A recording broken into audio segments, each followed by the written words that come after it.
today I'm going to show you how I made IDW TMNT Casey Jones. So for my base figure I'm going to use Elias from WWE, and I'm thinking I'm going to use this head from a UFC figure. But first I want to get started on the weapons. That's some doweling, and I cut a piece to be the baseball bat. Then I have some just craft aluminum wire, or just craft wire, and I'm bending it at the bottom to make kind of the shape of a golf club. Well, the club part of the golf club. Anyway, this is a popsicle stick, and I cut it, and I'm gluing another piece together with that piece to make it thicker. And now I have a bamboo skewer. It's more like a cocktail skewer that you put like olives on if you're having a martini or something. And cut off a piece and glue it to make the hockey stick. Then for the goalie stick, I traced out my NECA goalie stick, and then I cut it out of a tongue depressor. Then I glue it together, but I'm using the shaft of one of those cocktail skewers. Now I'm just patching with some wood filler. But to make the hockey goalie stick thick enough, I added some wood on the sides that I'm going to sand down later. Now I use some recently boiled water to take these guys apart. When I ripped the head off of the UFC guy, the ball joint got stuck in the head when it should be stuck in the neck. So I tried every tool I could find, and nothing would get it out. And I already trimmed off his hair to be the right size, but then I warm up the head of Elias in the hot water, and I can cut off most of the beard with scissors. So I did that. Now to get the rest of the beard off, I don't need it all off because the mask is going to be big, so just enough for the shape of the mask to fit over, I'm using my cordless Dremel to sand. That's kind of what I'm going to go for in the end, that picture. Or at least for the color scheme. Then I use a little bit of aluminum foil to wrap around the end of the golf club to get started. Then I have some suede lace that I use to make the straps for the mask.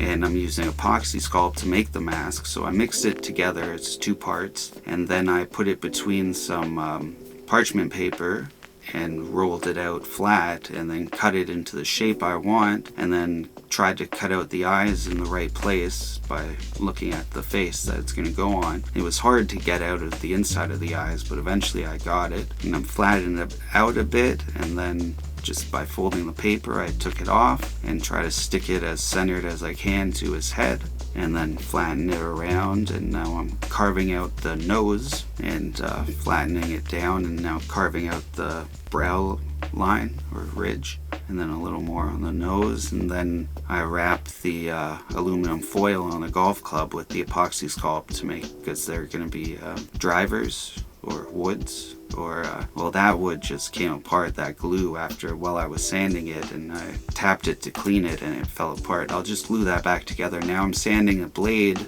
or the blade, to be a right-handed shot in the hockey stick, and I can finish the job with a nail file, one of my more used tools. Now for the cricket bat, I'm trying to make it like go concave and raised in the center, and then I sand out the handle from the other end. Now I have the baseball bat, so I'm just sanding away to that till it gets the shape of the baseball bat.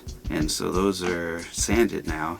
They're almost ready, the weapons. Now I move on to Milliput, because it dries in 4 hours, where the Epoxy Sculpt takes like 24 hours, and I'm running short on time because then I have to finish the figure and paint the figure, and then edit the video, and then film this part, and then put it on the internet, and it takes a whole week to do this. So I only have half the week to make the figure. Now I'm sanding a little bit of the shape into the mask. I add one more strap with a buckle to the back of his head, and then I use the Milliput to put the hair in between the straps, and then just wet the tool and make a bunch of lines in it after I stick it on, and that looks like hair.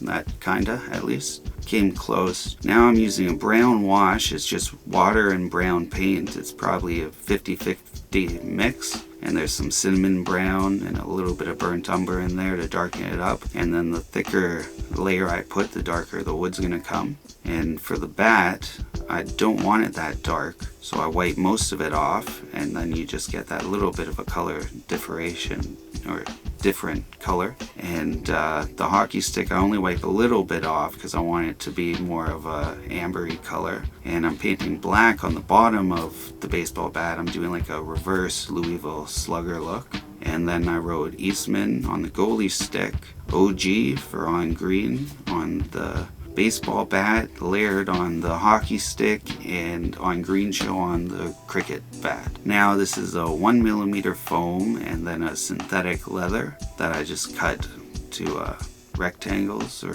just about the shape of the golf bag, the size of the shape. Then I looked at every paintbrush and marker I could find till I found the right size, and it was a painter's marker.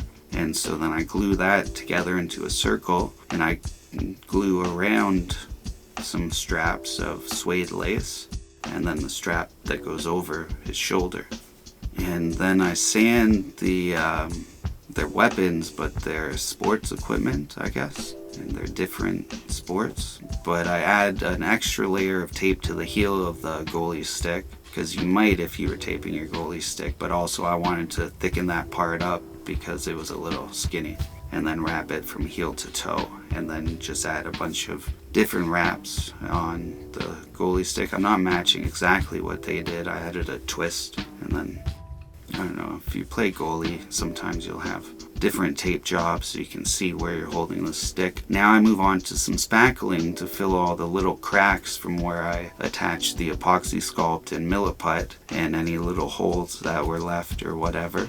And this is really easy to use. It's for like fixing small holes in drywall and stuff like that, but it dries in like 15 minutes, and then sand's really easy, so it's great for little stuff like this.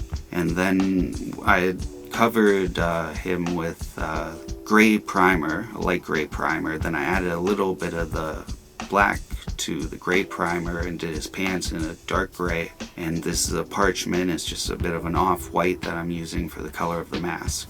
And just paint that. Now I added some leaf green to the dark gray to get this kind of muted, kind of dark aged shirt, darker green shirt, but kind of olivey, kind of like faded.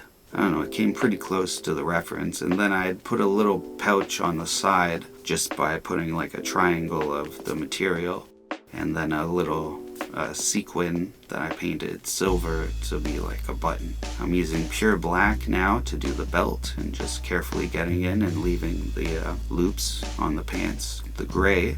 And now I'm using the same pure black to do his hair so it'll stand out, and just trying to get in all the little cracks and stuff.